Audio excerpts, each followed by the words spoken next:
Check. Yo. Oh, wrong one. Yo.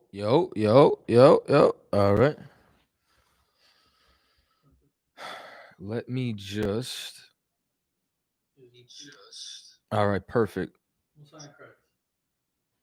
Perfecto. We in there.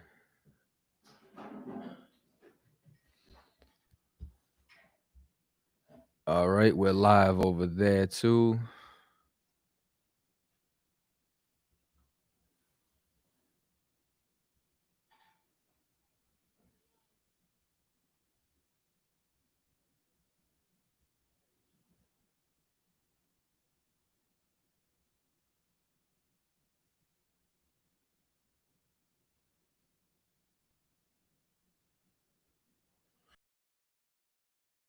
Gonna give it a second. We'll get started in 1 minute.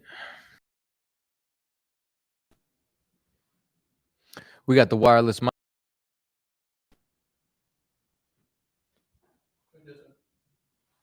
Yeah. Sure, turn on. Let me just get the level right. Baba Kasha. Talking to it. Shalom. Perfect.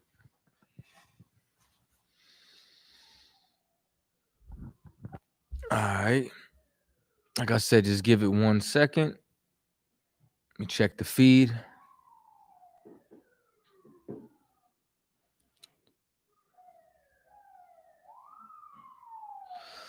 All right, let's open up to the book of Joshua.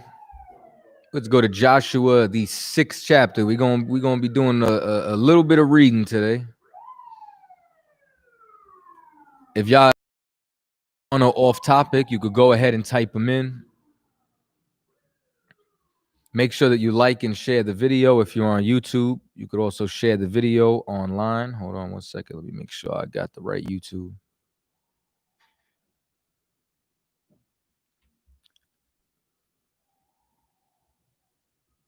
All right, I'm on the video right now.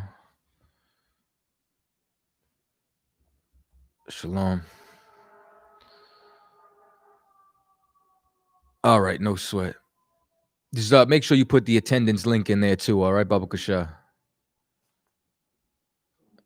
All right, so in the meantime, Shaw, if you could be so kind, let's start at Joshua 6 and 1. All right, you need the mic. Gonna walk on, sir. Go ahead. Joshua chapter 6, verse 1. Now Jericho was straightly shut up because of the children of Israel. None went out and none came in. So now, for any idiot who wants to say that the tribe of Ephraim was not in the Exodus, Joshua was with Moses and he's the one who took over after Moses. He was from the tribe of Ephraim. And now this is after we crossed the Jordan and we started conquering some territories. We started going and taking the land that the Most High had promised our forefathers. And then right now, one of the first cities that we destroyed was Jericho. You understand? So it was straightly shut up. Nobody went in and out. We laid siege onto this city. Go ahead. Gonna walk on, verse 2. And the Most High said unto Joshua, See, I have given into thine hand Jericho, and the king thereof, and the mighty men of valor. Good. Verse 3. And he shall compass the city, or ye men of war, and go round about the city once. Thus shalt thou do 6 days. Verse 4. And 7 priests shall bear before the ark 7 trumpets of ram's horns. And the 7th day he shall compass the city 7 times. And the priest shall blow with the trumpets. Verse 5. And it shall come to pass that when they make a long blast with the ram's horn, and when he hear the sound of the trumpet, all the people shall shout with a great shout, and the wall of the city shall, and the people shall ascend up, every man straight. Instructions that the Most High gave when they laid siege to the city. Talked about how this was going to be a 7-day siege, and they were going to encompass this, march around it, blow the trumpets, and on the last day, shout, and the walls would fall. They were famous for having, you understand? It's damn near like if y'all ever seen, I mean, any ancient movie, y'all seen Troy. Reason why they couldn't impregnate Troy was why those walls were considered to be impenetrable. The walls were supposed to be like when you lay siege on a city, the first thing you got to do is get through the gate or take down the walls. You know what I'm saying? Keep going. Verse 6. And Joshua the son of Nun called the priests and said unto them, take up the ark of the covenant. We're in Joshua, the 6th chapter, and we are in the 6th verse. The 6th verse. Verse 6. And Joshua the son of Nun called the priests and said unto them, take up the ark of, and let 7 priests bear 7 trumpets of ram's horns before the ark of the Most High. Verse 7. And he said unto the people, pass the city, and let him that is armed pass on before the ark of the Most High. So now what you're going to see is that they're going to do this all the way up to the 7th day. All right, so let's drop down to the 7th day. Drop down to verse 15. Verse 15. And it came to pass on the 7th day that they rose early about the dawning of the day and compassed the city after the same manner 7 times. Good. Only on that day they compassed the city 7 times. Good. Verse 16. And it came to pass at the 7th time when the priest blew the trumpets, Joshua said unto the people, shout, for the Most High have given you the city. Verse 17.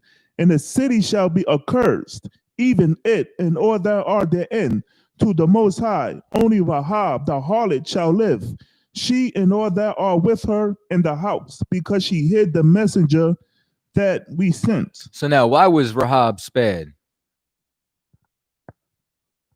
Because she harbored on the children of Israel. You understand? Because she turned on the city of Jericho and chose the nation of Israel. You understand? That's as to the reason as to why she was spared. Go ahead. Verse 18. And he in anywise keep yourselves from the accursed thing, lest he make yourselves accursed. Even he take of the accursed thing, and make the camp of Israel accursed and trouble it. So now you understand what accursed thing, meaning that the Lord gave stipulations on what would be spoil in the city.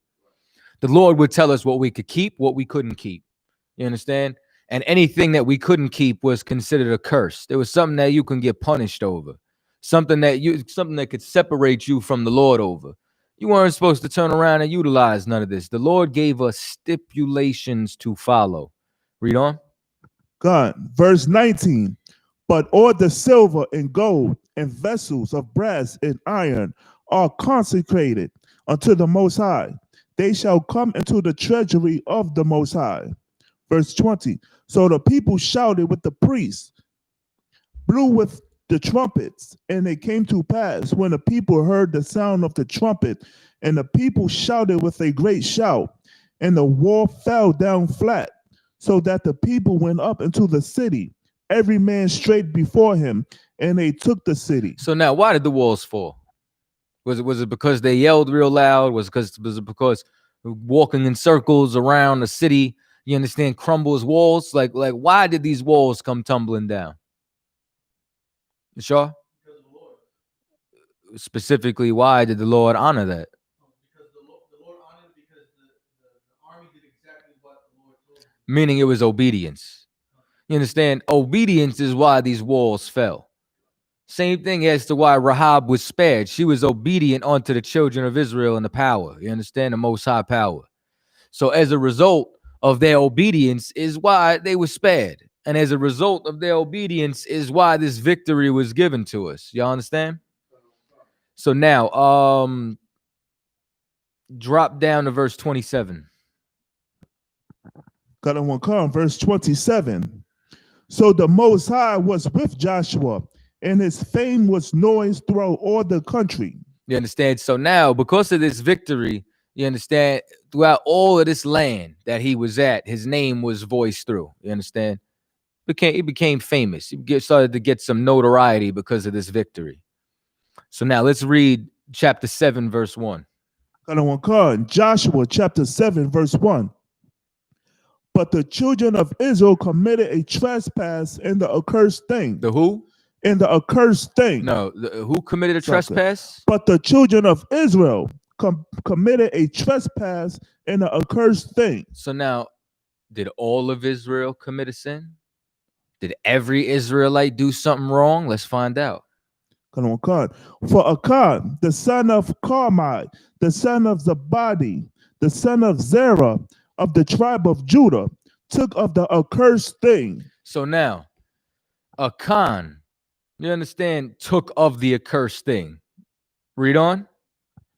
And the anger of the Most High was kindled against the children of Israel. The anger was kindled against Achan.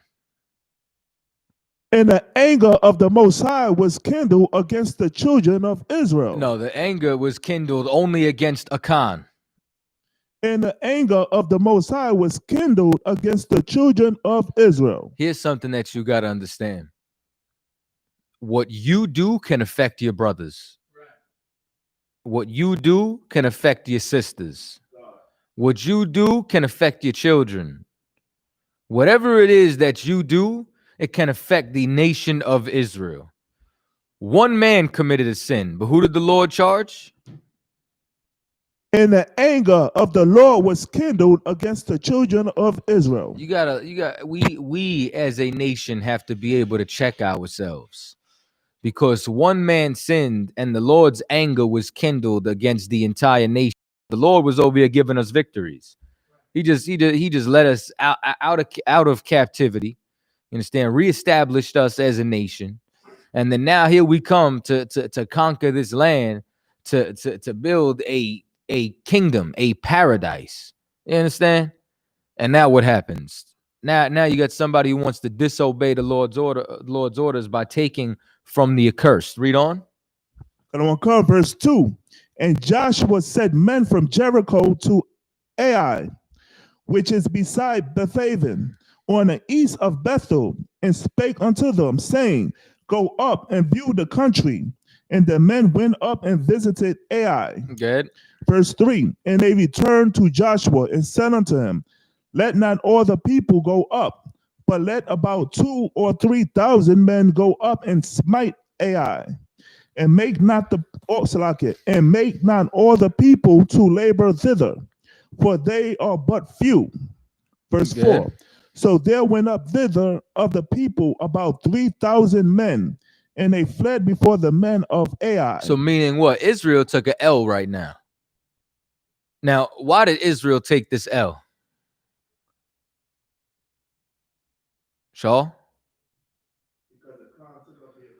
So as a result of one man doing something, 3,000 men were put to flight from heathens, because they didn't want to submit themselves or be subservient, you understand, onto the Lord and onto the orders that Joshua gave them.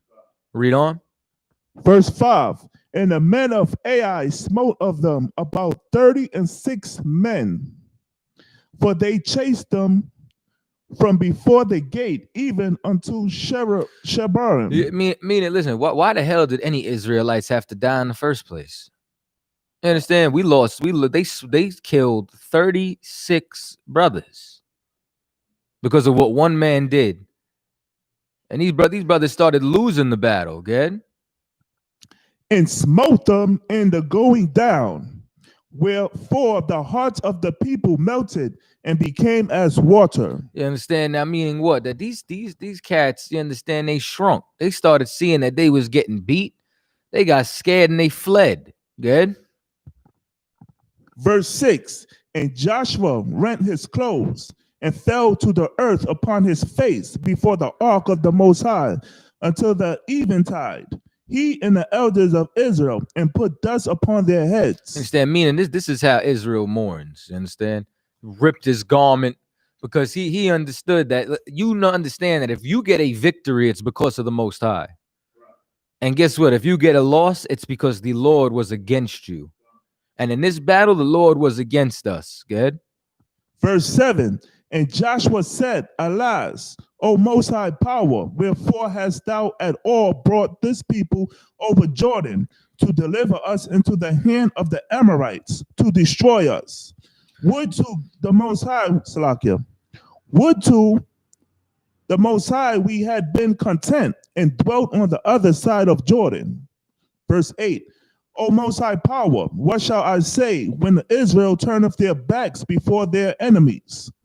Verse 9, for the Canaanites and all the inhabitants of the land shall hear of it, and shall run us round, and cut off our name from the earth. And what wilt thou do unto thy great name? You understand? So now he's sitting there saying, like, listen, your reputation matters. Your reputation as an individual matters. That's why the scriptures say that a good name is better than fine ointment. It's better than any rich luxury that you could afford to buy. Understand? Your reputation, your name matters. Well, our reputation and name matters as a people. You want to sit down and wonder why we're dying in the streets? Like what the hell? Listen, we got such a bad reputation. Black and Hispanic children can't wear hoodies without being looked at as criminals. You know what I'm saying? Like we got such bad reputations that they over-sexualize our women, our daughters. You know what I'm saying? For what? Because they want to sit there and think that every single Black and Hispanic is a whore. We have a bad reputation as an entire nation. Your reputation, they turn around. Like imagine, listen, man. You understand? What would happen? Everybody would be talking about it, and then what would happen? Next to think that they could get a W on us, which is why everybody in there has to hold themselves to a standard. Ain't no losses. You understand? What you do affects your brother. What you do as an individual affects the next Israelite over. Then what happened even with even if you take it off of that, take a look at a Black man or Hispanic man commits a crime inside of the city. Every Black and Hispanic is a suspect. We find him. Yeah. And they wear the same thing: white t-shirt, blue jeans, black hat, and boots. And that's it. That is, as long as you match the description of a suspect that the description of a suspect. Cat's name, not him. The one who was killing the cops, not Micah. Not that was Micah Johnson. The other one from I think Cali. He was. The one that they hunted him down into like the woods. Yes, him. He was. Yeah, he.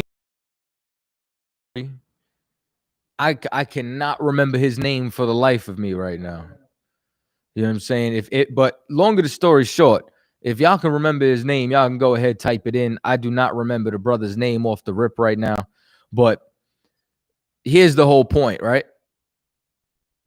There was brothers who drove the same vehicle as him, which is Christopher Dorner. You understand? Chris Dorner thought that they were guilty who had the same vehicle as him. They turned around and they were putting signs in their windows saying, "I'm not him." Because what you do affects everyone else around you. Because we have to start thinking as a nation. Individualism is the destruction of a nation. And what you're seeing here is this cat wanted to be an individual. And he wanted to break what the Most High gave him.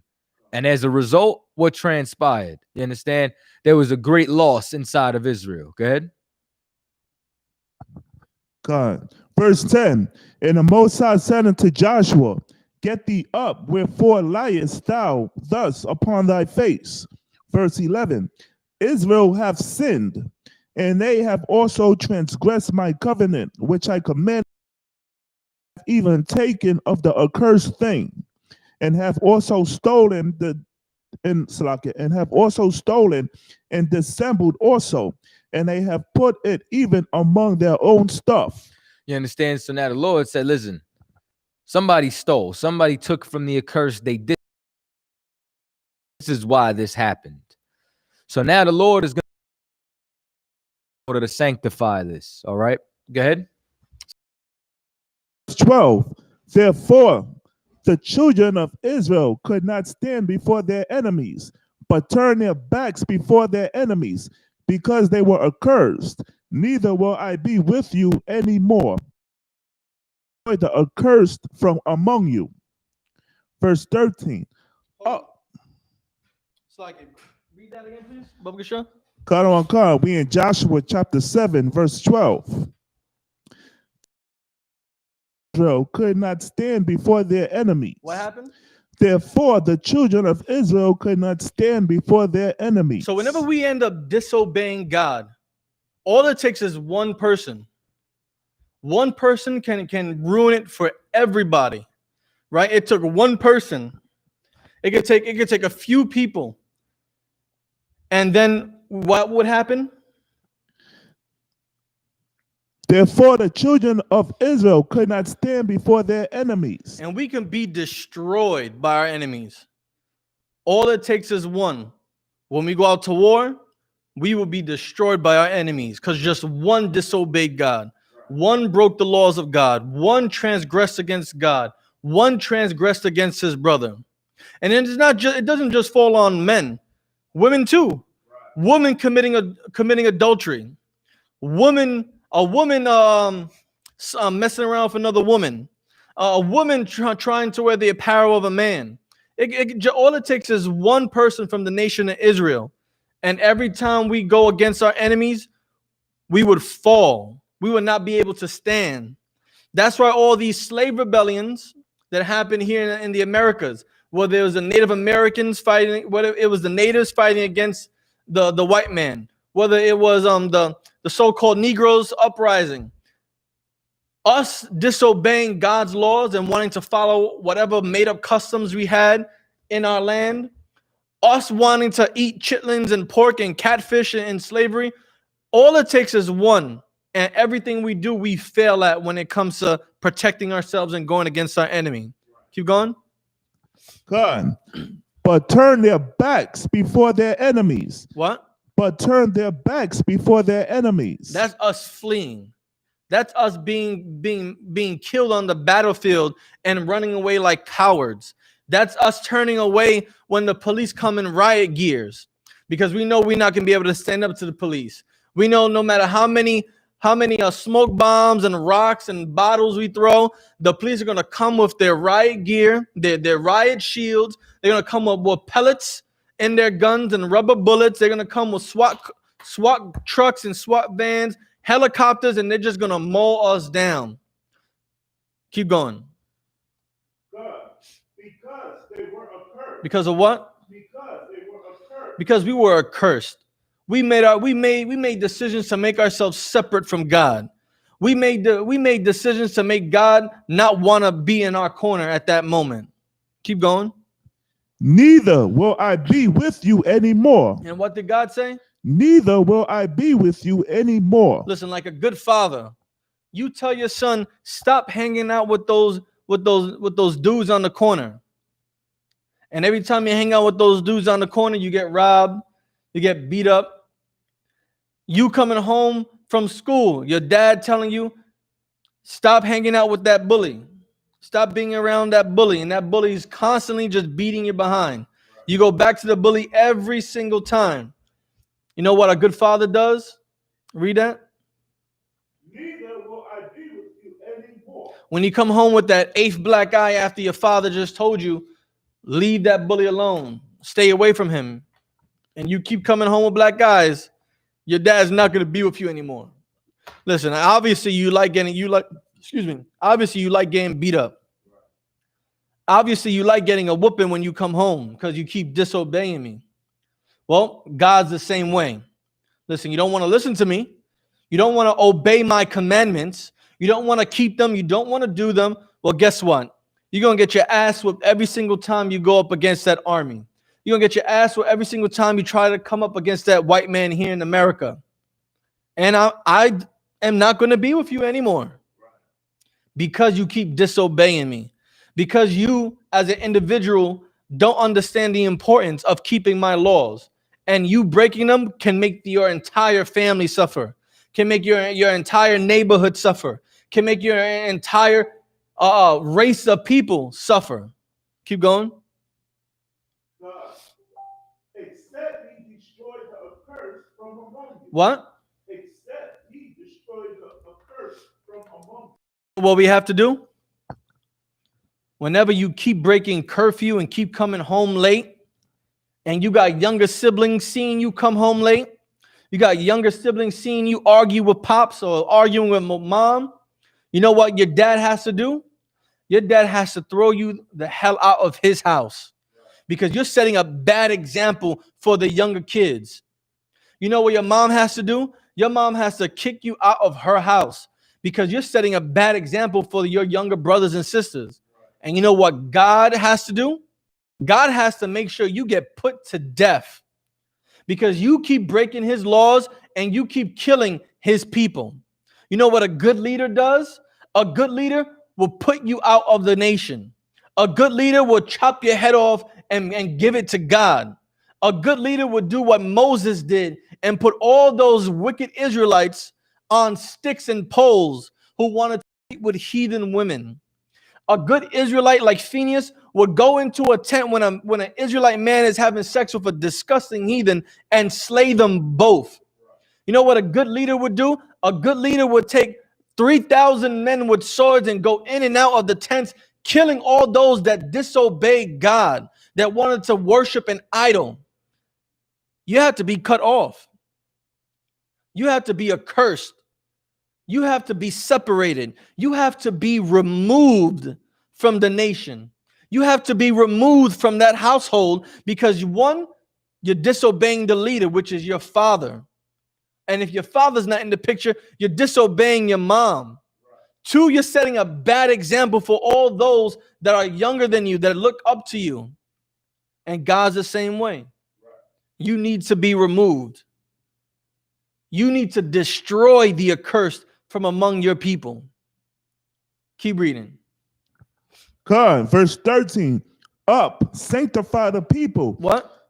Up, sanctify the people. And when you remove and destroy that which was accursed, when you get rid of those people that were committing all types of abominations, that were committing all types of transgressions to the Lord, now you can clean the people. Now you can cleanse the people.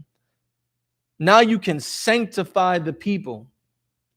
Wash away all those deaths you had to take. Wash away all the killings and the soldiers you lost fighting against your enemies. Now you can wipe the slate clean. Keep going. God, and say, sanctify yourselves against tomorrow. For thus saith the Most High Power of Israel, there is an accursed thing in the midst of thee. We got to sanctify ourselves because there's something inside our nation. There's some people inside this nation that needs to be separated, that needs to be cut off, that needs to be removed. Keep going. O Israel, thou canst not stand before thine enemies until he take away the accursed thing from among you. And listen, we can never get out of slavery unless we get rid of whatever's holding us back. Right. We can't defeat the white man and take back Mount Rushmore for our native forefathers until we remove those natives who are transgressing against God, who want to do deals with the enemy, who want to hunt down their own people for the enemy, who want to separate themselves from the so-called Negroes because the enemy's hunting them down. We won't be able to overcome this, the Yonker PD or the NYPD or any type of law enforcement when they come into our neighborhoods with guns and helicopters and tanks and trucks and SWAT gear and riot gear until we remove those drug dealers, until we remove those who are whoring our sisters out, until we remove those who want to be whores, until we remove those drugs, until we remove those things inside our neighborhoods, inside our community, inside our nation that is holding us back, that is causing us to be destroyed. That means Ben Carson has to be removed. That means Michelle Obama, she has to be removed. That means all these rappers and celebrities, they have to be removed because they're not helping the people. They're promoting what the oppressor wants. They're promoting a lifestyle of you want to call it gangsterism. They're promoting a lifestyle of thuggism. They're promoting a lifestyle of addicted to drugs or alcohol, whoring your women, shaking your ass. And what did God say? Read that again, where it says, thou canst. Thou canst not stand before thine enemies until he take away the accursed thing from among you. We will never be able to overcome until we get rid of those among us that are causing us to lose, that are causing us to get our behind whipped all the time. I'm going to pass the class back to Captain Katazan. We're on, I believe, 13 or 14. And let me take it a step further, right? If you somebody who has something that is accursed, you understand?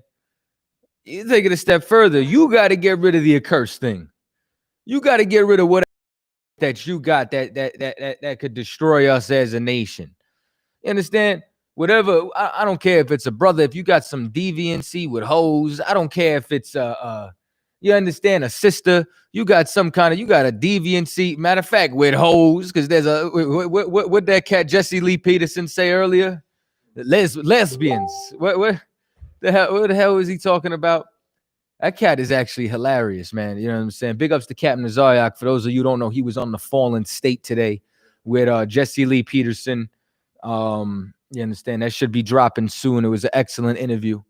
And that's what's gonna happen. Listen, it'll be unfortunate if you want to hold on to these accursed things that destroy us.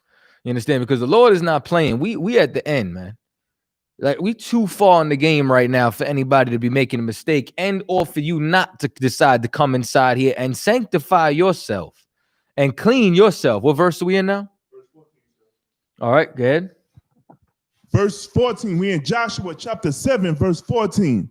In the morning, therefore, he shall be brought according to your tribes, and it shall be that the tribe which the Most High taketh shall come according to the families thereof. And the family which the Most High shall take shall come by households, and the households which the Most High shall take shall come man by man. Verse 15, and it shall be that he that is taken with the accursed thing shall be burnt with fire, he and all that he have, because he transgressed the covenant of the Most High. And this is what you got to know, man. If you on the wrong end, listen, it is my heart's desire for all Israel to be saved. You understand? As Paul quoted in Romans, the 9th chapter, I wish that myself could be a curse for my brethren, my kinsmen according to the flesh, who are Israelites. You understand? Like, that's the level of compassion that we're supposed to have on each other. However, there are some of us that's going to have to be purged with fire. There are some of us that's going to be destroyed if they do not wake up. You gotta grasp something. There's two things, right? One of them I talked to Captain Zakar about. The other one is when the prophets come, it's because destruction is coming to an empire. Go look at what Isaiah prophesied. You understand? When he said for years that he walked around prophesying the destruction of Babylon. Go take a look at any time the prophets came. Even when Yahushua was on, he was prophesying the destruction of Jerusalem. He said what was going to happen about those who had to flee into the mountains. And then what are we doing right now? We are prophesying the destruction of Babylon. Babylon the Great, which is going to fall. You understand? And all these different nations who's been influenced by her and her treachery. That's what the prophets is doing in the streets right now to wake you up. And there's something else, you understand, on the left-hand side. If you are, you understand, blessed enough for the Lord to be able to wake you up and receive this information, right? To make your election sure, but there's something else that's so amazing. Not amazing because we have fallen, because we were destroyed, but this is something that's amazing. This is what I talked to Captain Zakar about. We are literally the last prophets in the earth who's going to do this job that we're doing right now. Like realistically, think about it. There'll be prophets and there will be judges, teachers, priests that they'll interpret the Lord's will and the law, and that the 144,000 will govern Israel. You understand? But guess what you won't do? You won't be in enemy territory prophesying against great kingdoms. We are the last prophets and priests on earth who get to do that. That's not amazing to you? That's like amazing to me, meaning that there's going to be a continuation of our record. Listen, even in a drop of vanity, you understand? Like I pray to the Lord for mercy all the time. You know what I'm saying? If there could be anything, I don't even need a book. I just need you just need a sentence. You just need a sentence in that new record. And Katazar was there. You know what I'm saying? And Sha'al held post. You know what I'm saying? And Ashar read. You know what I'm saying? Like, and everybody gonna be sitting back, and you know what they're gonna be saying? They're gonna be saying, who are these cats? Your name's gonna be there forever. The scripture says, and Enoch was there, and he was translated and went with the Lord. He got one verse. Enoch got one verse. They wrote 2 fake books about him. Everybody trying to, you understand, attach themselves to him. The book of Jubilee mentioned one time. They got a whole fake book of Jubilee now. That's how powerful this record is. That it lasts forever. Y'all with me? So it's important to hold on to this, to not mess up, to not fail, and above everything, serve the Lord. And understand, listen, the Yahweh, our King, said 2 things. That the law hinges on 2 things. Love the Most High with all your mind, body, and soul, and love thy brother as thyself. And if we can't serve the Lord, then the Lord could destroy our brothers as well. Something you do could affect me. Something I do could affect you. And that's what you're reading about right here. Read on. And because he hath wrought folly in Israel. Verse 16. So Joshua rose up early in the morning and brought Israel by their tribes. And the tribe of Judah was taken. Verse 17. And he brought the family of Judah, and he took the family of the Zarites. And he brought the family of the Zarites man by man. And Zabdi was taken. Verse 18. And he brought his household by Salakia, and he brought his household man by man. And Achan, the son of Carmi, the son of Zabdi, the son of Zerah, the tribe of Judah, was taken. Verse 19, and Joshua said unto Achan, my son, give, I pray thee, glory to the Most High power of Israel, and make confession unto him, and tell me now what thou hast done, hide it not from me. You understand? So now they narrowing everything down. They doing everything that the Lord said, and now they trying to get down to the bottom of it. Go ahead.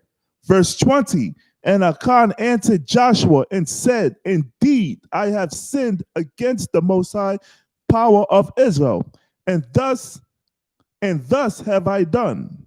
Verse 21, when I saw among the spoils a goodly Babylonish garment. That's what he took. He took a Babylonianish garment. You understand? Good. And 200 shekels of silver. Good. A wedge of gold of 50 shekel weight.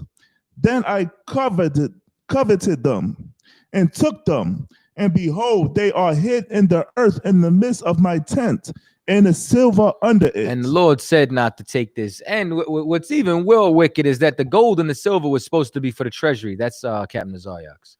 You understand? The gold and the treasury was supposed to be, it was supposed to be for the Lord. And then he took the Babylonianish garment. You understand?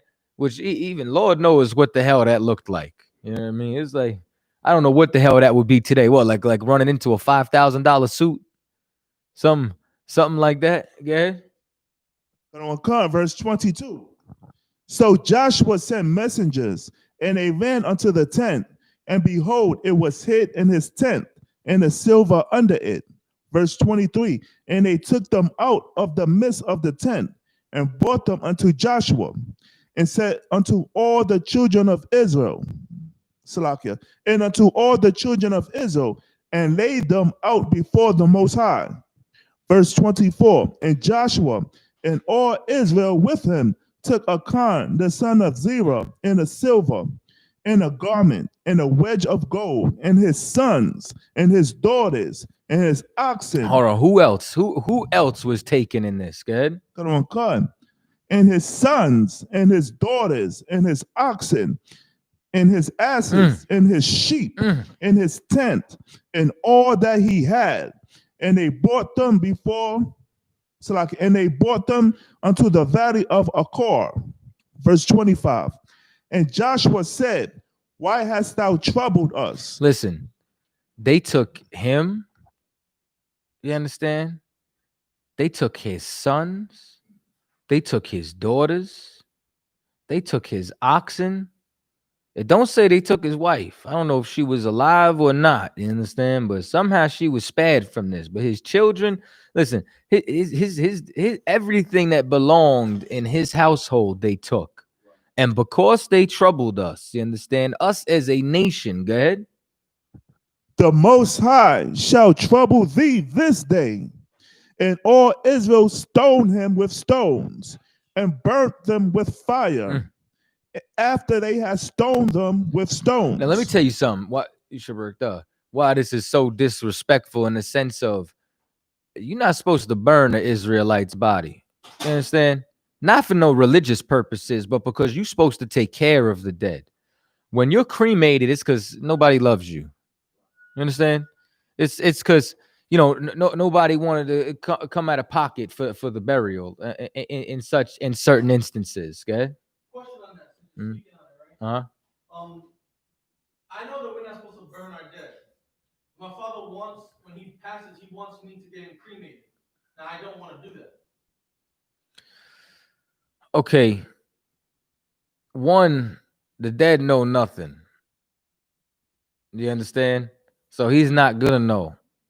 But at the same time, it's his wishes. You know what I'm saying? So I would get some counsel on it.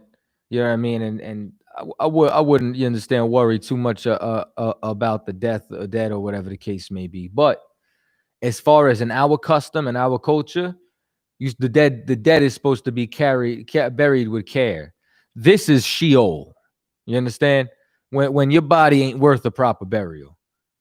You understand? That's where the whole term of Sheol, or when it talks about an abyss or anything like that, it's a death in a way of sinners. It's where they go, because when somebody actually passes, you're supposed to clean the body. You're supposed to wrap it in linen. You're supposed to put oils on it so that this way the flesh doesn't rot and stink. You get what I'm saying? You're supposed to anoint the body with I believe it's 5 or 6 oils. Frankincense, myrrh, hyssop. I can't remember all of them. You understand? General Hazayan has them commanded to memory. You understand? But that's our actual tradition. But sinners, they get stoned and then burnt. And they're not even getting a burial. We're just going to dispose of them and their house and so on and so forth. Read on. Verse 26. And they raised over him a great heap of stones unto this day. So the Most High turned from the fierceness of his anger.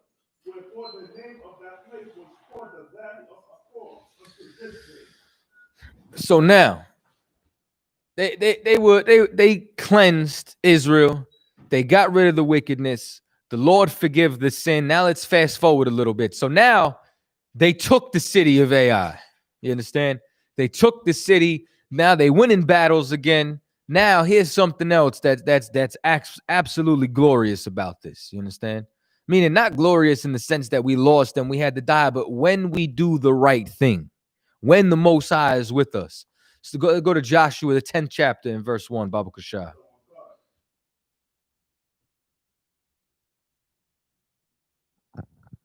Joshua chapter 10, verse 1.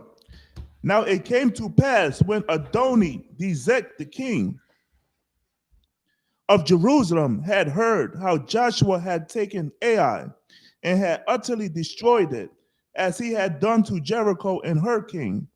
So he had done to Ai and her king, and how the inhabitants of Gibeon had made peace with Israel, and were among them. Why? Because there were certain heathens that when they heard all this, they turned around and was like, listen, don't destroy us. You could have our land. We'll move wherever the hell you want us to. There were certain heathens that they turned around and said, let us just serve you. Let us just, we will supply your aqueducts and water and serve the nation of Israel. Listen, that's a great place for you to be at. You understand? It's better than being destroyed. Watch what happens to these next kings. You understand? Read on. Verse 2. That they feared greatly, because Gibeon was a great city, as one of the royal cities, and because it was greater than Ai, and all the men thereof were mighty. Good. Verse 3. Wherefore Adonizedek, king of Jerusalem, sent unto Hoham, the king of Hebron, and unto Piram, king of Jarmah, and unto Japhia, king of Lachish, and unto Deber, king of Eglon, saying, verse 4, come up unto me and help me, that we may smite Gibeon, for it hath made peace with Joshua and with the children of Israel. And these heathens are so disgusting and filthy that anybody who made peace with us, they want to destroy. You understand? Because that's how much that we're feared. That's another thing that Jesse Lee Peterson cat was talking about. He was like, why is it that white people fear us so much? What is the whole thing before? It's because they're afraid of competition. It's because they know that they cannot have the power that they have if we rule. It's about keeping opposition down. Read on. Verse 5. Therefore the 5 kings of the Amorites, the king of Jerusalem, the king of Hebron, the king of Jarmah, the king of Lachish, the king of Eglon, gathered themselves together and went up, they and all their host, and encamped before Gibeon and made war against it. Good. Verse 6. And the men of Gibeon sent unto Joshua to the camp of Gilgal, saying, slack not thy hand from thy servants. From who? Slack not thy hand from thy servants. You understand? Listen, they knew their damn place. And they said, don't slack your hand from your servants. Like, we serve you. Protect us. Go ahead. Come up to us quickly and save us and help us. For all the kings of the Amorites that dwell in their mountains are gathered, Salakia. For all the kings of the Amorites that dwell in the mountains are gathered together against us. Verse 7. So Joshua... And now, just so you know, the Amorites is not to be confused with the Ammonites. The Amorites were a Hamitic group of people, and they ran everything that was above Moab. Moab and them, before we even got in the land, went to war with each other, and then they reduced Moab's borders up to the Arnon River. So when we first came over there, we were destroying all the Amorite cities and nations and tribes, literally from the borders of Moab all the way up to the mountains. You understand? All the way up into the northern region of Israel. Good. Verse 7. So Joshua ascended from Gilgal, he and all the people of war with him, and all the mighty men of valor. The mighty what? And all the mighty men of valor. And that's what you need to be in order to be in here. This is I.S.U.P.K, no cowards. Right. You need to be a mighty man of valor in order to be inside here. And listen, and not everybody can be in here. Not everybody can do this job. But you know what? You should support the ones that do. This is a nation. Pay your tithes, send your donations in, and support them that are on the front lines, who are mighty men of valor. You understand? Who's raising this nation back up. Go ahead. Verse 8. And the Most High said unto Joshua, fear them not, for I have delivered them into thine hand. There shall not a man of them stand before thee. Good. Verse 9. Joshua therefore came unto them suddenly, and went up from Gilgal all night. Verse 10. And the Most High discomfited them before Israel, and slew them with a great slaughter at Gibeon, and chased them along the way that goeth up to Beth-horon, and smote them to Azekah, and unto Makeda. You Verse understand? 11. So now we got them on the run. Now they getting put to flight. Why? Because of our obedience. Because of us serving the Lord. Because of us honoring what it is that he told us to do. And this is what we're supposed to do. And that's why that brother and his entire family was destroyed. Because they caused a great, not only did they shame and dishonor what the Lord said, but they caused a great overthrow inside the nation of Israel. You understand how many men had to die because of him? And as a result, and not only those who went into battle, but his sons, his daughters. Listen, what did the donkey do? What did the ox do? What did the sheep do? Had to be a precedent made. Like, you're supposed to read stories like that and say, well, goddamn, I better fear the Lord. Whatever it is that I have going on, or anything that's troubling or plaguing me, I better fix. Because once again, we are a nation. We are not individuals. Read on. Verse 11. And it came to pass, as they fled from before Israel, and were in the going down of Beth-horon, that the Most High cast down great stones from heaven upon them unto Azekah. And they died. They were more which died with hailstones than they whom the children of Israel slew with the sword. Verse 12. Then spake Joshua to the Most High in the day when the Most High delivered up the Amorites before the children of Israel. And he said in the sight of Israel, Sun, stand thou still upon Gibeon, and thou moon in the valley of Ajalon. Verse 13. And the sun stood still, and the moon stayed, until the people had avenged themselves upon their enemies. You understand that the Lord will stretch time for you. Stop it, pause it. You understand? Rewind it, whatever the hell he needs to do. The Lord will counteract the principles that run this place for you, for us as a nation, as a people. Read on. Is not this written in the book of Joshua? So the sun stood still. We just mentioned the book. Well, I think I mentioned Jubilee, but Jasher. Because of this book, they wrote another fake book. You understand? Perpetrating as the book of Jasher. That's how powerful this record is, man. This record is so powerful that if there's even a mention inside of it, they want to look for something or try to make a religion out of it. Good. So the sun stood still in the midst of heaven, and hasted not to go down about a whole day. Good. Verse 14. And there was no day like that before it or after it, that the Most High hearkened unto the voice of a man. For the Most High fought for Israel. You understand? And that's something incredible, that the Lord will fight battles for us. Something incredible that he'll be with us. You understand, to that extent. Go ahead. Verse 15. And Joshua returned unto all Israel. And Joshua returned, and all Israel with him, unto the camp of Gilgal. Verse 16. But these 5 kings fled and hid themselves in a cave at Makeda. Verse 17. And it was told Joshua, saying, the 5 kings are found hid in a cave at Makeda. So now these same 5 who had conspired, you understand, against the nation who swore to serve us, now they hiding in a cave, man. They not in a palace. They not in a kingdom. They hiding in a cave. Read on. Verse 18.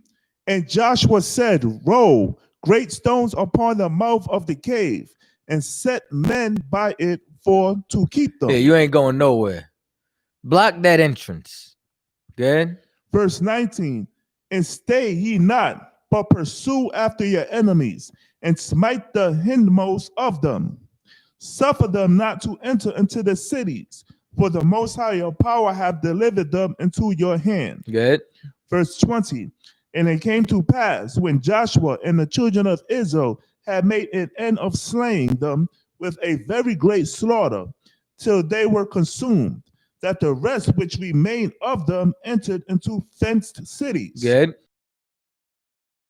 And all the people returned to the camp of Joshua in peace.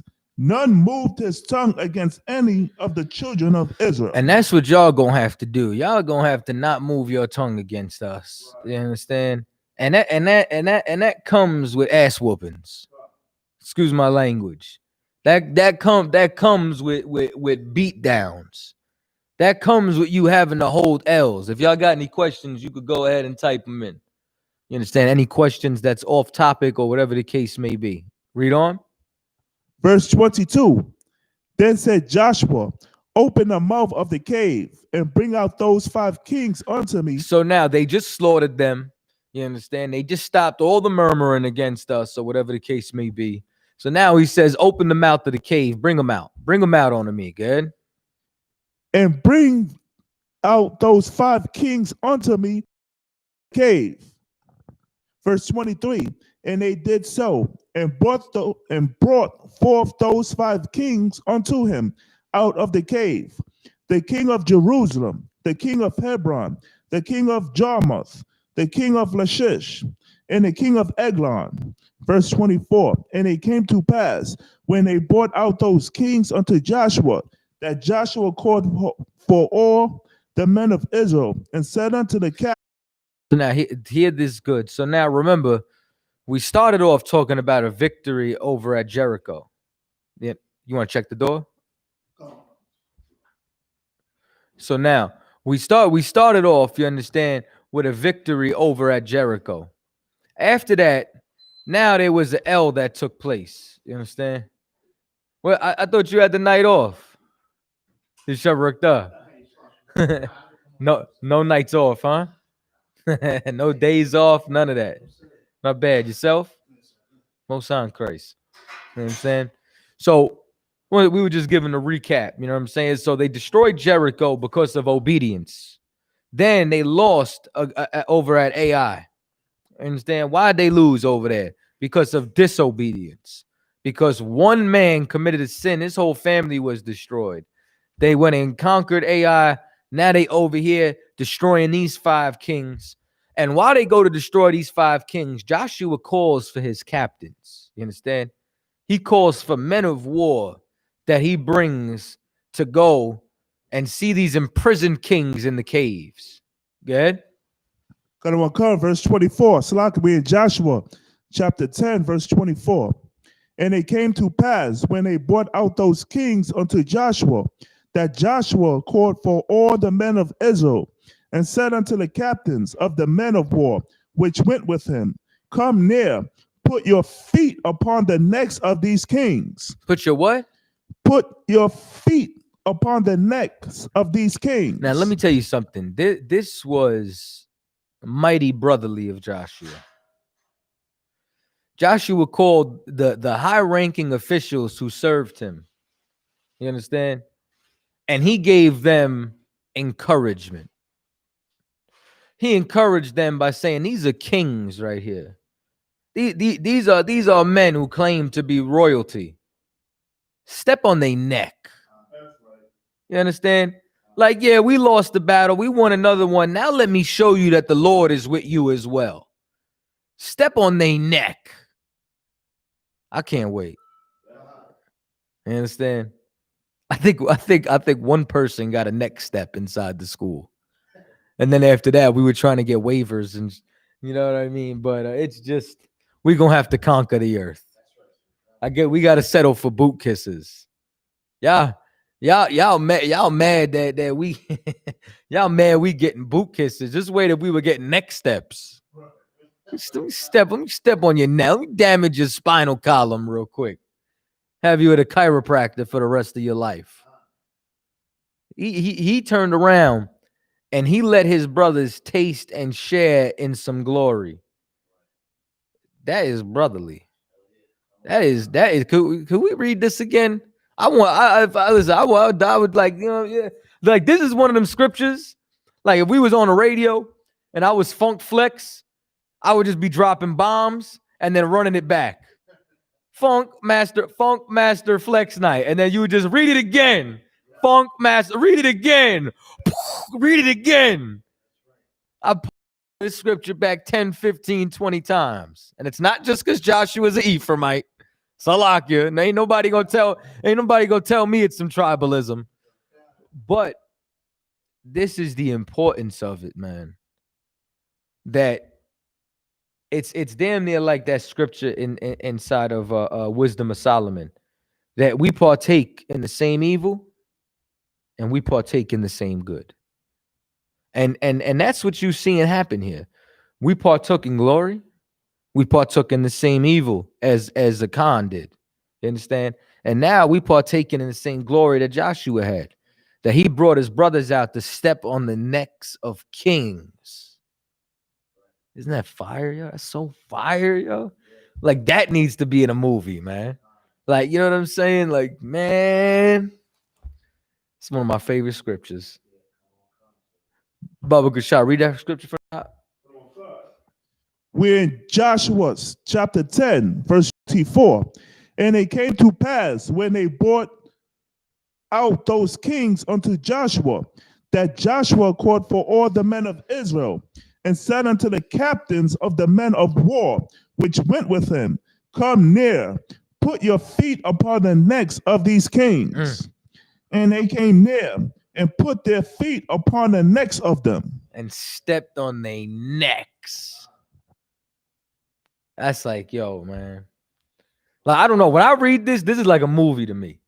Like I see the boulders getting moved out the way, them getting dragged out. You know what I'm saying? Glorious garments, blood stained from battle. You know what I'm saying? And then just step on his neck. Now, here's the main importance of it, though. This 25.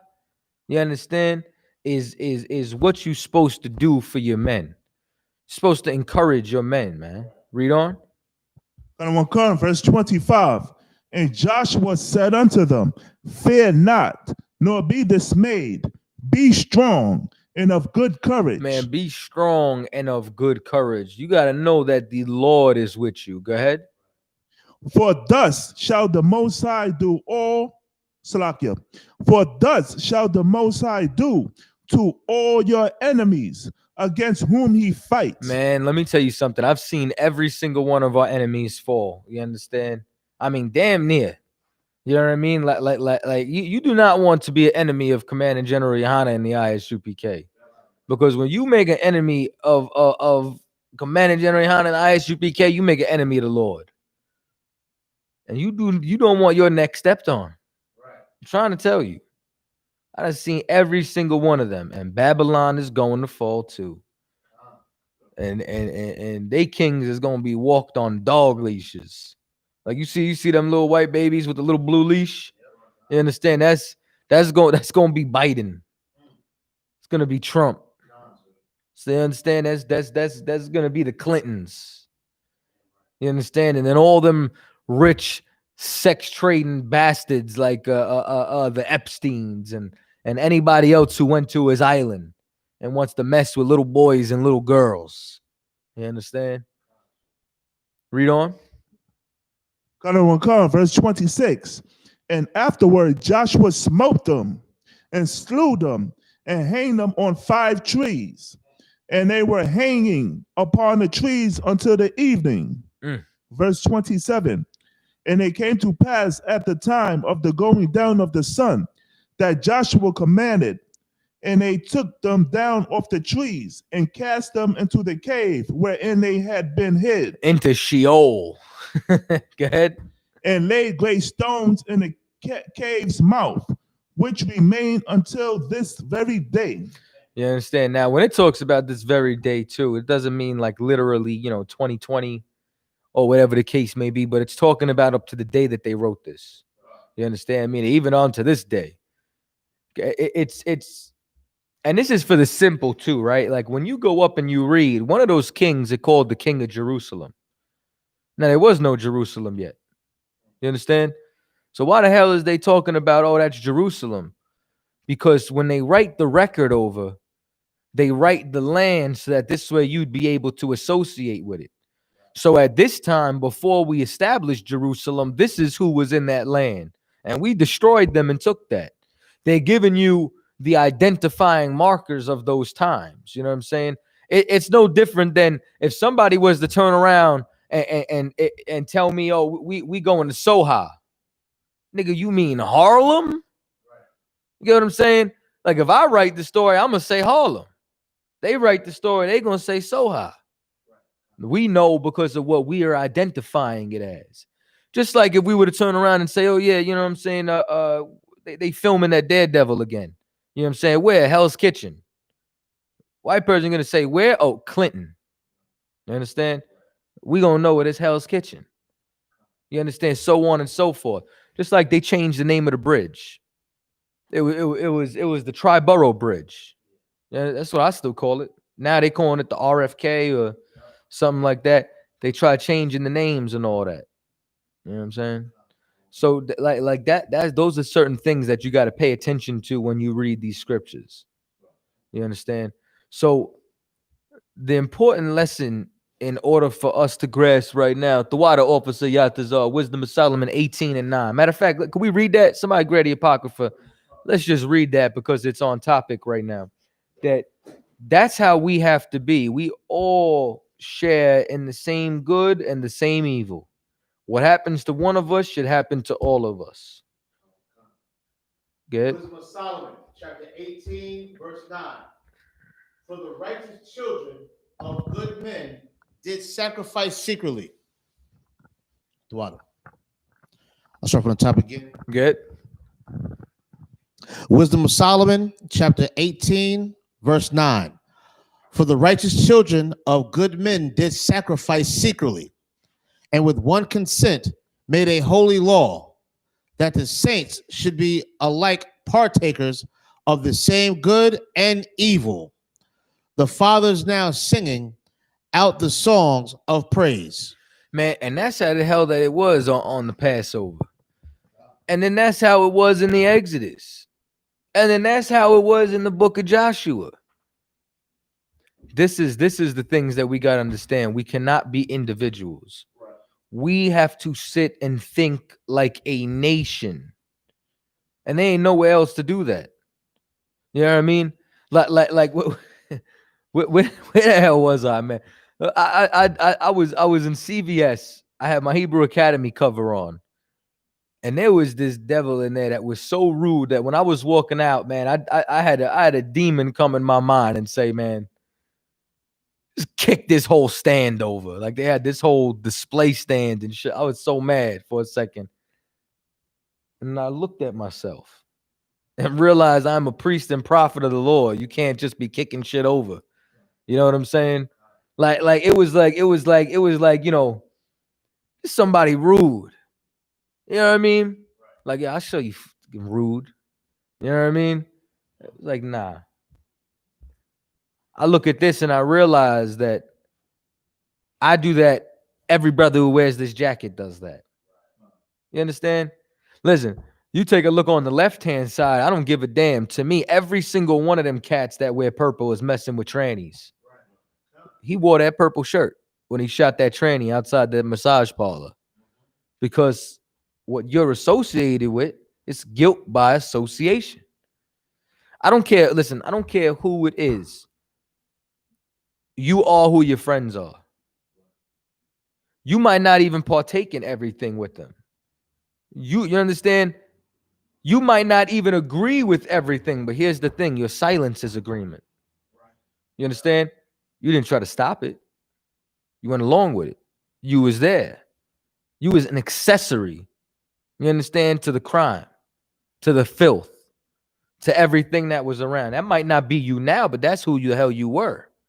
You understand? And like you were inside of that element. You ride in the car. Somebody robs the store. They get back in the car. You ride off. You all get pulled over. You going in for the same crime. Even if you didn't have nothing to do with it. You're an accessory. You got to watch the company that you keep. And it goes in reverse. If you're in good company, you got to watch the company that you keep. You got to watch your brothers. You got to check yourself. And you got to know what you do will affect them. You got to know, okay, if I unrighteously knock this cat out inside this store right now, every single one of my brothers is a criminal. You understand? Then General Muhammad got to go meet with the FBI again. You understand? And ain't nobody need all that. Ain't nobody need the trouble. You understand? What we do need to do is we do need to get black and Hispanics off of drugs. We do need to get black, Hispanic, and Native Americans. You understand? Out the ghettos, the barrios, and the reservations. We do need to rise out of this. You understand? State of poverty and destruction that we're in, this fallen state. Now we do that, and you're gonna see what the Lord do inside this nation if we all start changing. If we all start purging the unclean things that we want to carry along and away with us. You understand? Like, this is what the hell that we got to do. Any questions in the room? Oh, yeah, y'all, once again, y'all know the Bible, right? What's that?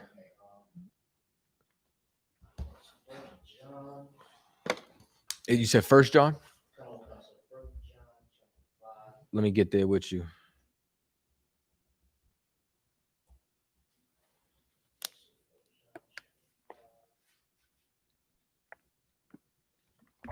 The three that bear record.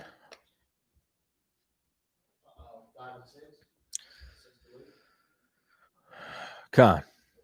The three that bear record in heaven and the three that bear record on earth. Yeah, that's what I break down. I mean, I think Christians run to this with the whole Trinity thing, correct? Con, but that's okay. That's not what this is talking about. Okay. So do you know what this is talking about? I say no.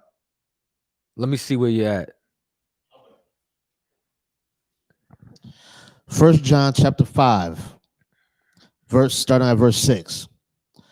This is he that came by water and blood, even Jesus Christ, not by water only, but by water and blood. And it is the Spirit that beareth witness, because the Spirit is truth. Okay. Okay, the water and blood part. Is the water representing some?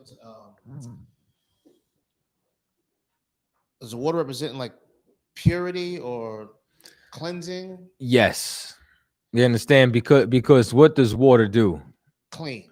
Now, how does it clean you? Literally, how does the water clean? Well, now we know, everybody in here knows baptism. Shaw, I'm gonna give it to you in a second, right? Everybody knows baptism. Baptism is not physical water because it washes your behind, but it doesn't clean your soul. You understand? So this water is spiritual. You get what I'm saying? So now it cleans you. How does it clean you? Spiritual. How? By renewing. How? That's the Christian answer. It's Salakia. It's renewal. We're born again. Everybody grab your hands. Let's pray. Let's. How does it? I don't know. I keep the laws. Okay. So what were you doing when you were dirty? I was sinning. Give me an example. I was getting high. You were getting high. How did you get clean? By learning the truth. You just learned something and now you still getting high? And you know the truth now? You learned, so you were getting high. Now you learn the truth. Spirit. What did the Spirit do? Did it come down and whisper in your ear? So you were taught. What were you taught? The Spirit to get clean. What? Okay, so you were getting high and that made you dirty. How did you get clean? By not getting high anymore. There you go. That's what you needed. Shaw, were you gonna say that? You see, he was like, no, I'm not about to drop the ball right now. So this is what you need to know. The water is what you stop doing. You understand? Because how do you get so I mean, what does the addict say? If no. After they go to AA or their meeting, or what do they say after the drug meeting? Oh, I'm an addict. Okay, now what happens after a year? You get your little white chip, Right. and then what do they say? I'm clean. I'm what? I'm clean. Because they stopped getting high. Okay, come. You understand? That's how you get clean. You get clean when you stop sinning. How do you get clean from eating pork? By not eating pork. By not eating pork. I stop eating pork. Come. So water is getting clean. How do you get clean? Stop sinning. What you stop doing. All right. So this is he that came by water. Came by water how? Cleaning.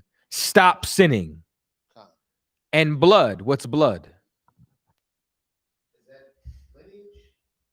No. Does represent he came in I won't say he came as a man. And what do men do? Bleed. And what does his blood represent?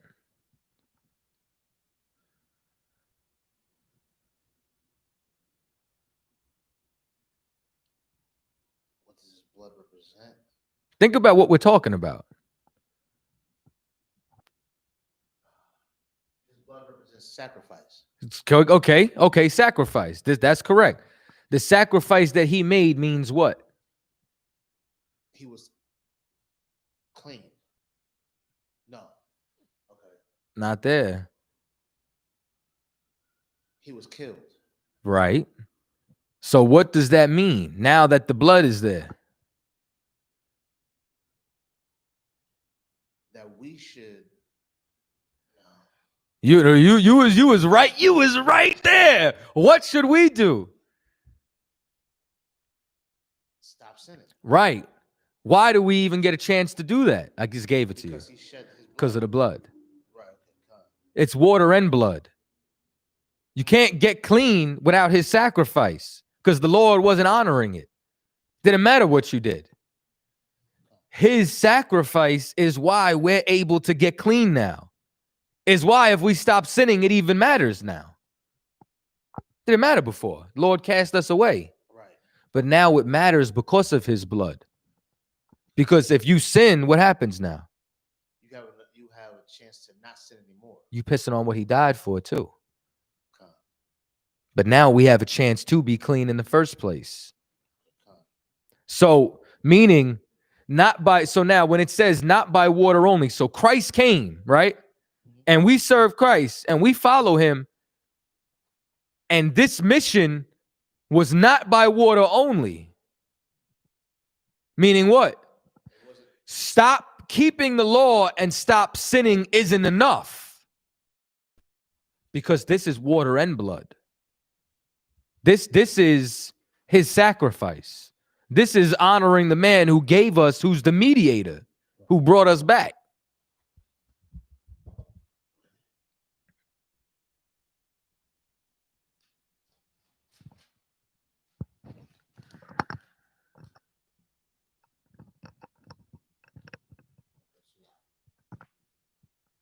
Yeah. But and Slucky, even Jesus Christ, not by water only, but by water and blood. Good. And it is the spirit that beareth witness, because the spirit is true. How does the spirit bear witness? Testify.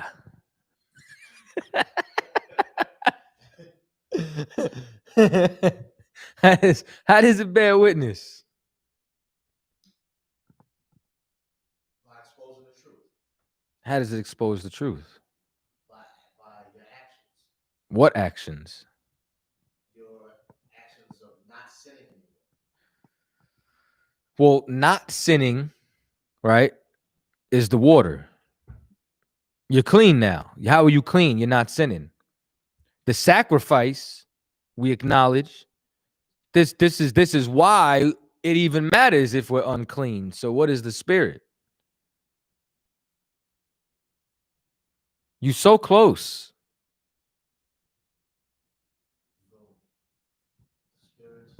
You said it's what you're doing. What are you doing? Not pissing on the fact that Christ sacrificed the blood. Well, that's if you got the water. You still talking water. You were gonna say that, Shaw? What were you gonna say?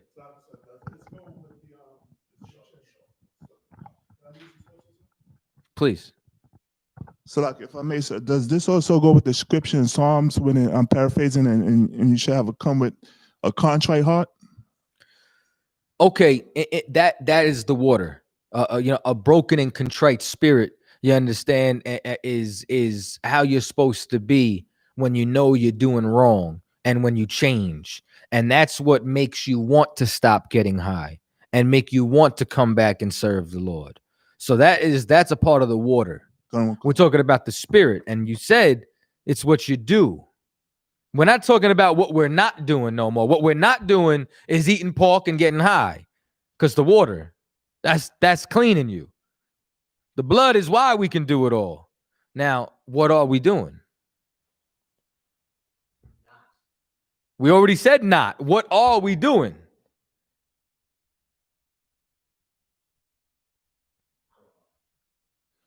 Shaw? What you don't bring up what we're not doing. What are we doing?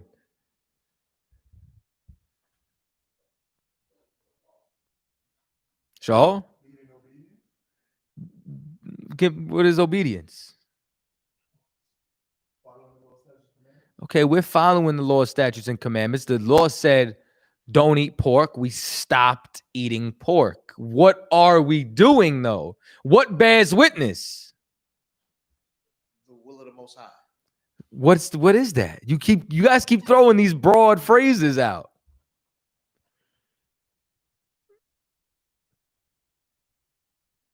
We're doing what the Most High wants us to do. What are you doing? What is that? Obedience. What is that? Following the laws. What is that? You're on it. How do you bear with? Go ahead.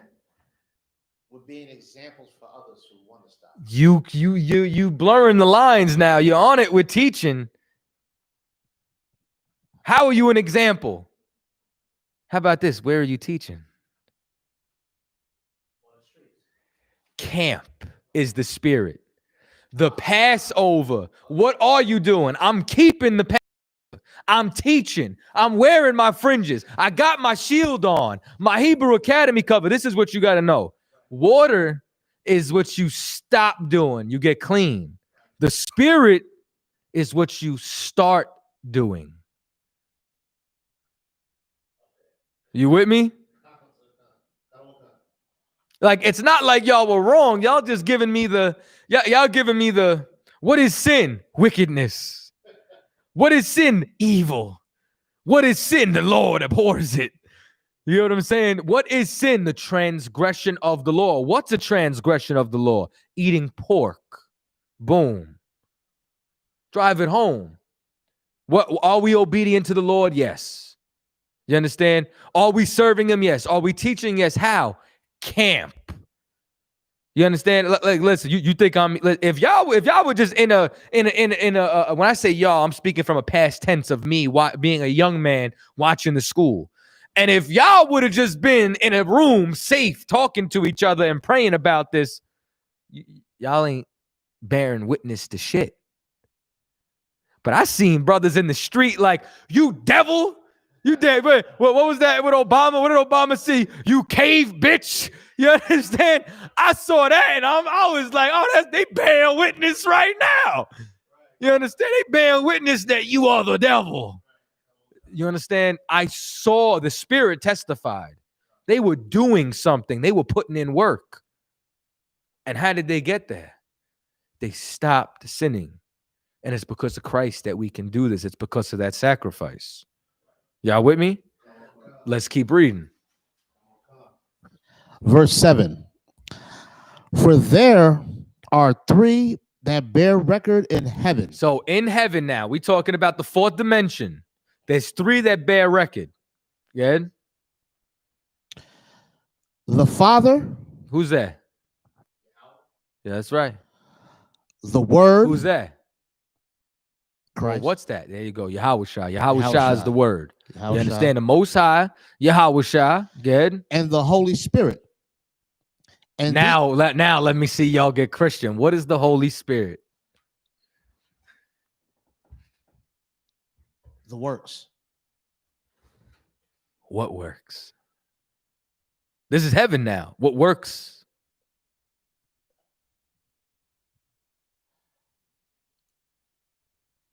Keeping the laws. In heaven? No. What's law in heaven? Sure. You're on it. Give me an example.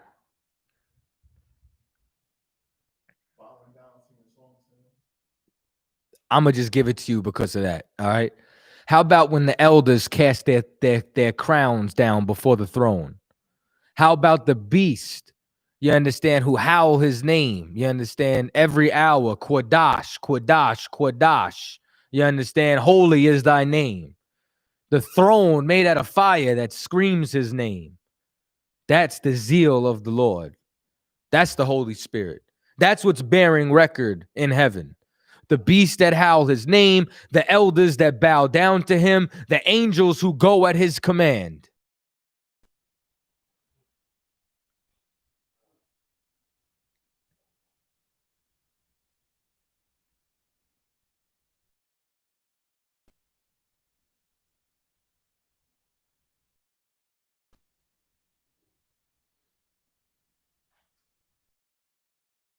You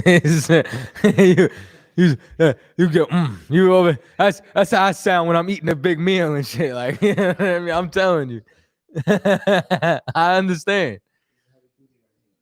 Well, Most High in Christ. And if I may, Please. and these three are one. You understand? What does that mean? That means they're all on the same accord. They agree. Verse 8. And there are three that bear witness in earth. Now there's three on earth. Now we not in heaven no more.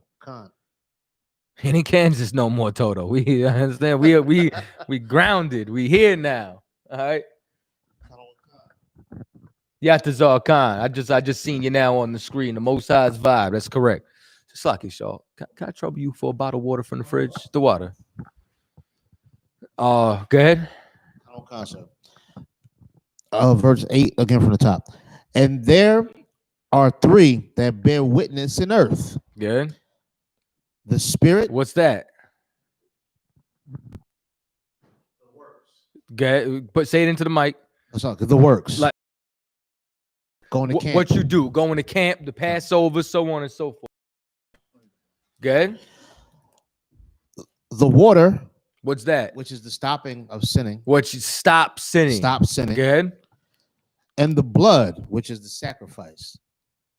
Those three bear record. Go ahead. And these three agree in one. Now, how do they agree in one? Because you can't have one without the other. How about this? Where are these on earth?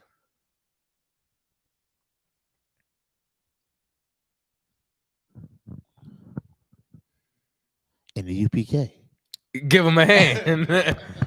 Now, how in the U.P.K? We stop sinning. Because all three of those are embodied in you. Okay, Khan. You understand? This is why all these three agree in one. Because all these three have to be in you.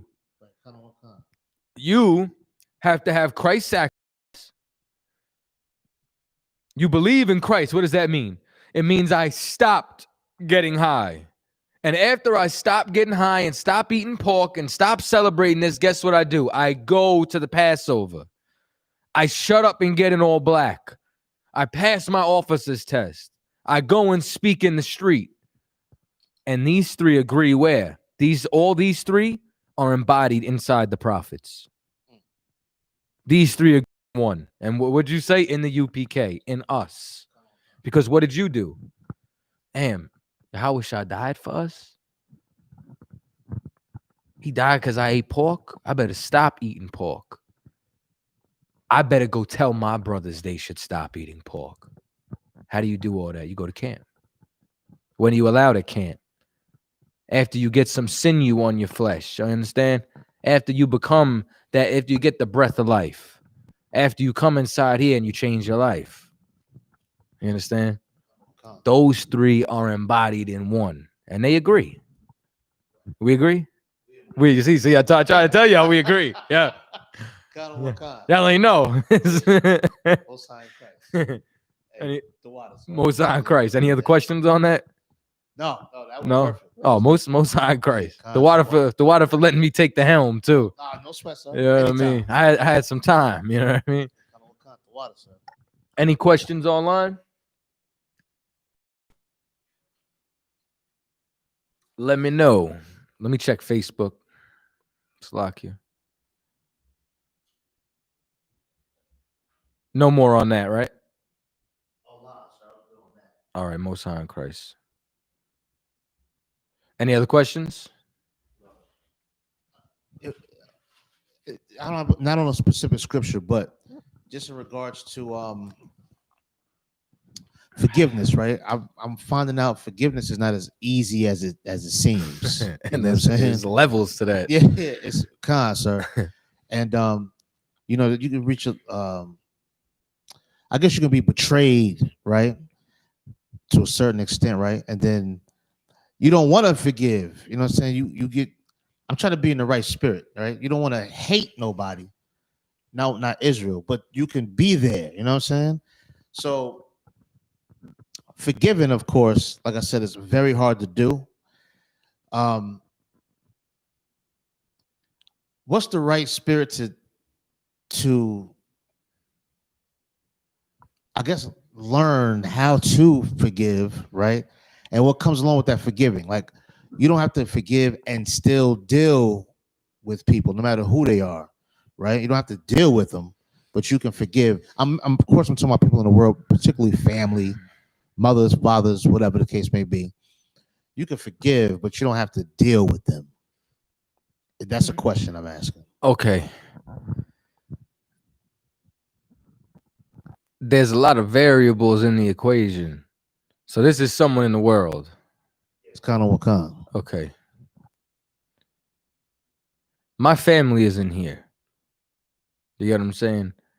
So as a result, I do what the scriptures say where it says prefer each other. I can't have no qualm with somebody in here or hold on to it or whatever the case may be. I got to get right. I mean, even for the same example of that General Muhammad brought out with the Kentucky 8. How can I have bad blood when me and you we could die, we could fight, we could win, we could conquer. But in order for us to win and not die, we got to have each other's back. You understand? As far as somebody in the world,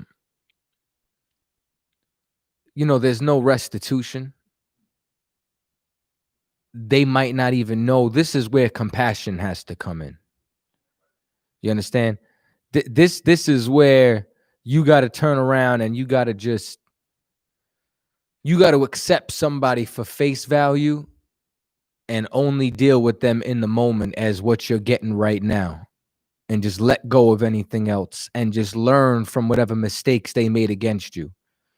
So if you understand, if you got a brother who stole from you and you want to forgive him now, lock your money up the next time he comes over, if you even let him in your house. You understand? Don't put yourself inside of a situation where you're gonna hurt yourself again. Because you could cut them off. You don't have to be around somebody in the world. You don't have to be around anybody you don't want to be around. It's not a problem. You understand? Y'all ain't bound at slavery together. Y'all ain't moving in the same place. You understand? But it's a shame that we even have to get there in the first place. So the whole point is you got to just learn from whatever mistake it is. You understand? Now, so this person wronged you. Yeah, kind of one was wrong inside the situation. So whatever it is, you got to just learn from it and not put yourself in the situation again, whether it's relying on them, whether it's holding them to a certain standard. You might have to lower your standard. You understand? And like I said, just accept that person for who they are. And then you got to be what you said earlier, an example. You understand? You got to be the example that hopefully they learn from you and want to get closer to you and want to change. I'm sure if that person came in the truth, you'd forgive them.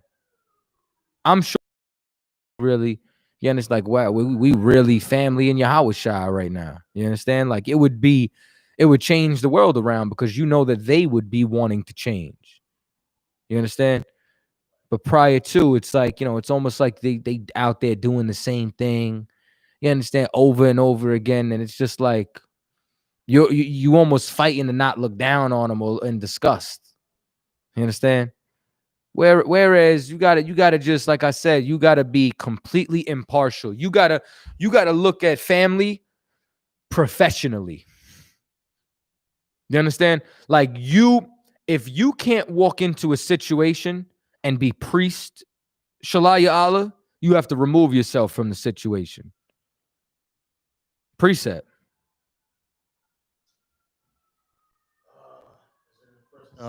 First Thessalonians chapter 5, where it says, you can be,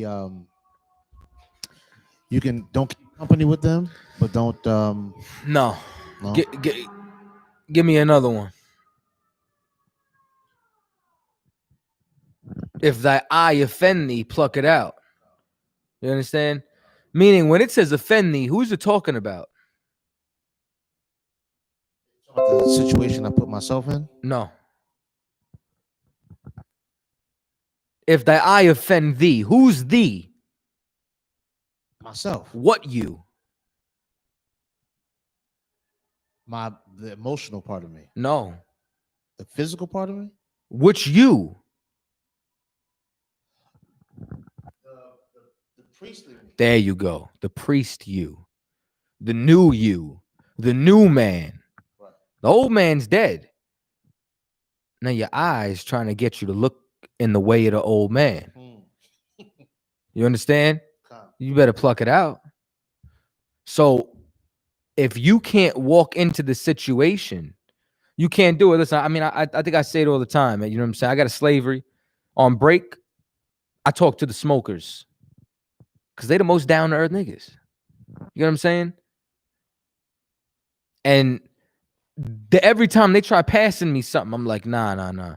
If I was weak, I couldn't go around that. You know what I'm saying? Why? Because it would offend me, who I am. But I'm strong enough to still be a priest. And they're like, damn, how long? I wish I could quit. How did you quit? And then I give them the breakdown. And I give it to them in a way where I'm not looking down. I'm not talking to them. I'm like, listen, man, that shit is medicine. So you telling me you're sick? When are you going to be healed, bro? I found a way to get healed. And they look at me like, oh, shit. And they start thinking about all the hurt and all the oppression. And they say, damn. Well, now it's the same thing with you.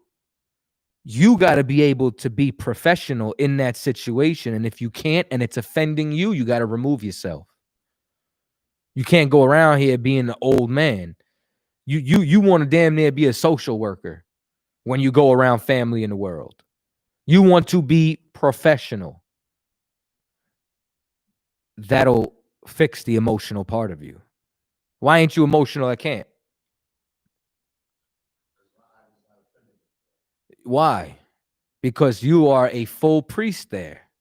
And because you have an order and a structure above you enforcing this. So as a result, you in that spotlight, I have to maintain. I know when you was on that interview with Sinetta, you understand there was a tinge of a little nervousness there, right? And you were like, I better say what's right. I better say, you understand, what's focused. Don't you understand? That's how I felt when I battled Polite. That's why I was so proper and shit on that mic in that moment. You understand? I wasn't all the way fully comfortable battling, but this is what I knew. Protocol. Right. Protocol. God. Protocol. Don't cuss. Don't do this. Don't do that. You know, don't be emotional. That was in my mind. Well, what do you do when there's no generals and captains around? Do the same thing. You understand? And if you can't, Remove myself. you have to remove yourself from the situation. So be that priest everywhere. You understand? And if you do that, you'll remove the emotional part. It's pretty simple, right?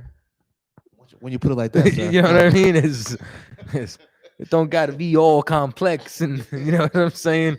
We just universal and practical knowledge. Right.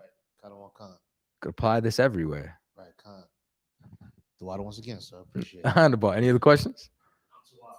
All right, most high in Christ. Shaw, you know the whole Bible? Shaw, damn it, man, teach the class. What the hell am I doing up here?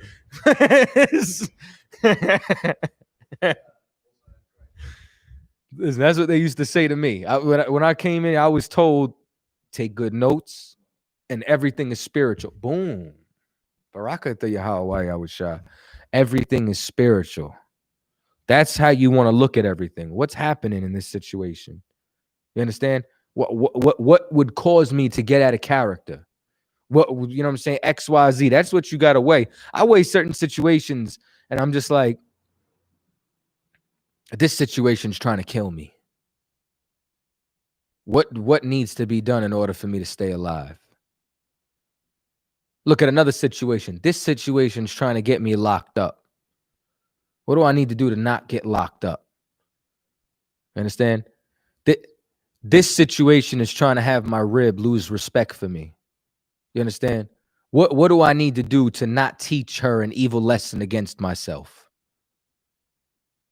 It's like that has to pop into your mind inside of every situation. You got to sit there and look at it with a spiritual eye, and you got to go into camp mode.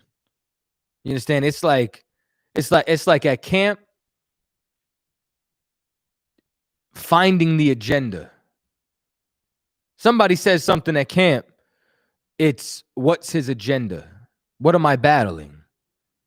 You know, so if this is how we'll spend the remaining time in class. You get what I'm saying?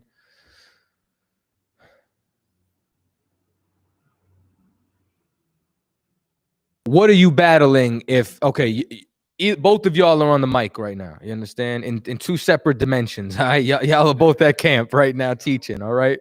So if I'm a Christian heckler and I come up and I say,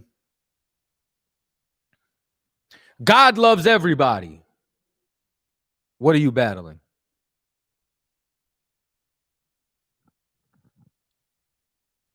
That they, if I may, that they love white people. Give him a hand. You understand? To save the white man. God, look, that's the agenda. You get what I'm saying? Okay. If I come up and I say,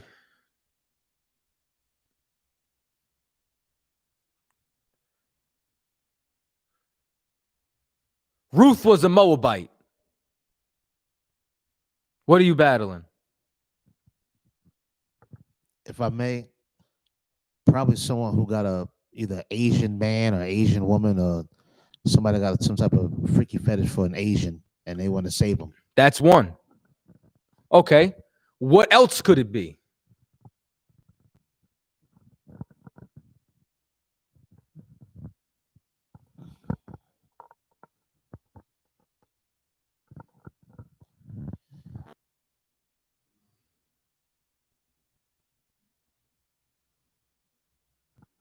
He said, love Becky.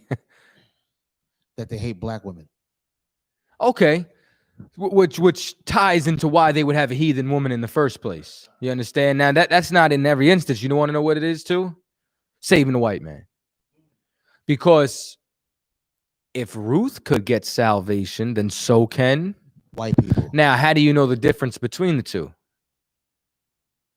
How do you find out which one you're battling on a two-topic, you understand, battle?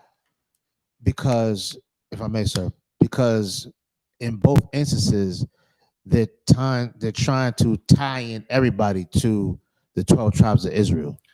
This is true, but here's what I'm saying. How do you find out? You understand? Like, how do you get to the root of what is this person really saying and what do I need to battle? It's like, because what they're saying is going against what we're taught. This is true, but what are you going to do to discover the agenda?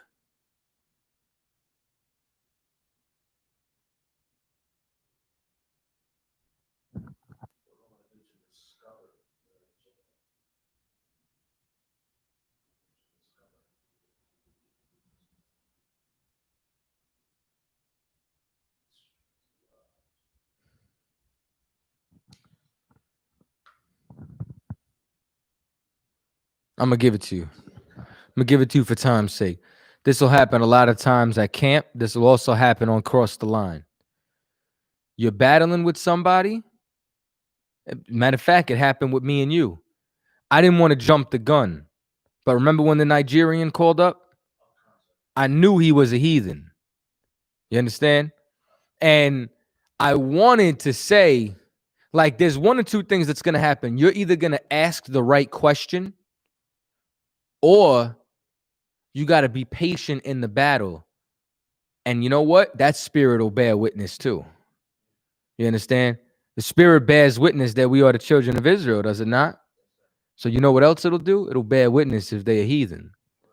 And he said, I'm Nigerian. There we go. Yatazar said it. You got to discern the spirit. And the way that, and sometimes you got to just fall back and have patience with it. You got to ask questions and you got to see they're going to tell on themselves one way or another.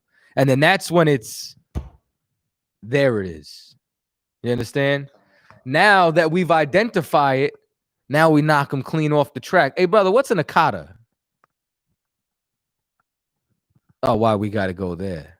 Right. You understand? Then the real spirit comes out. Why don't you love me? You understand? Why don't you serve me? You serve the Arabs. You serve the East Indian. You understand? I seen Cardi B. You serve the white man. Why not love me too? That's what they think of us. You understand? So you got to discern that spirit. And the way you do it is by asking the right questions or just being patient and being very observant to what they're really trying to say there. Hispanics aren't Israelites. What's the agenda? Trying to save the white man. What else?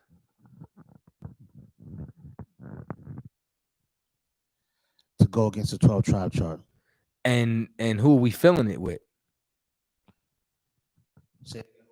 If we're removing Hispanics, who are we filling it with?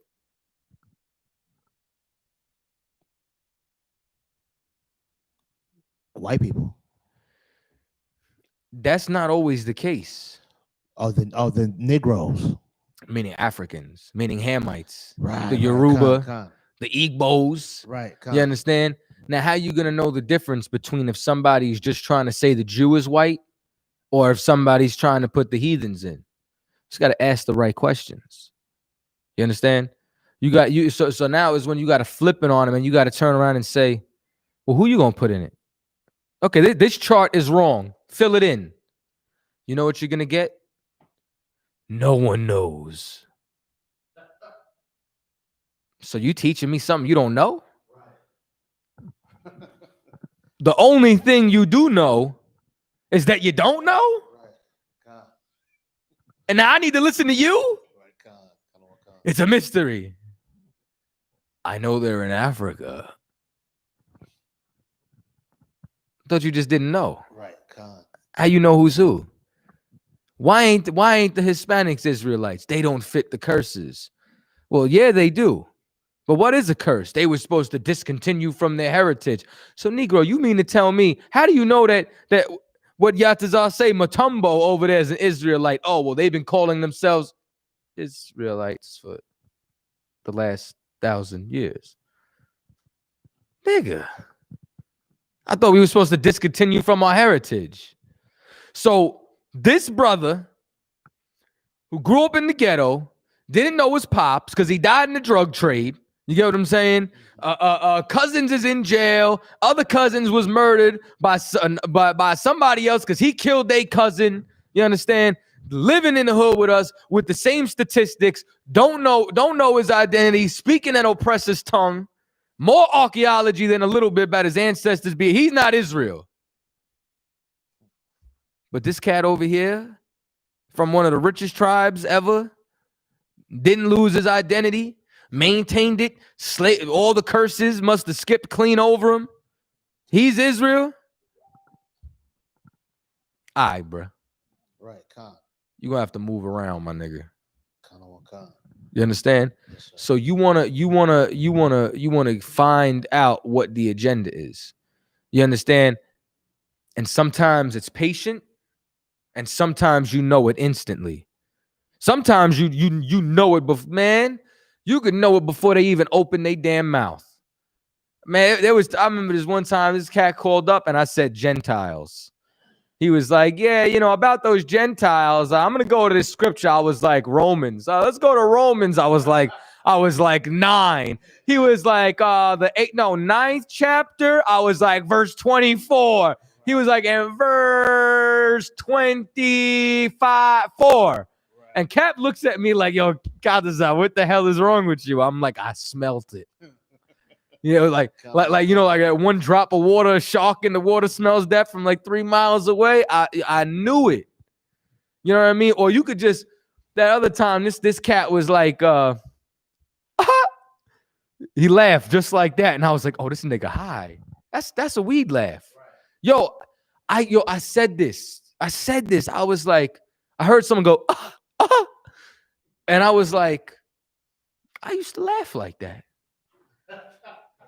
And then I was like,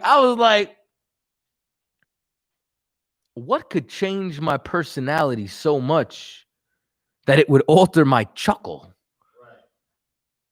Right. Like you do that is a certain level of tickle that you feel when you just, you know what I'm saying? Like, I don't naturally anymore. I have to force that. You know what I'm saying? Like, I have to damn near tap into my stoner days. And that's what it was.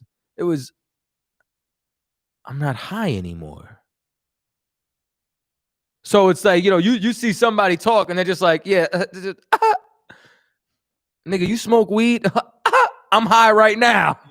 You get what I'm saying? Like, you gotta be able to discern it. You know what I'm saying? And it's a gift from the Lord, but there's certain gifts that are going to be inherent, and there's certain gifts that you got to work on. And if you don't have it now, or you can't see it yet, then you got to start paying attention to it. And like I said, and be patient. And I say all that to say this: you have to do that in your life situations. You have to do that in situations with people in the world and say, what's happening right now? Why is this trying to get me angry? Why is this trying to get me out of character? And then when you can answer that question, it's camp now. Now I know where to move. You understand? Any other questions? And with that, pass the class over to Priest and Officer Shaw. All right.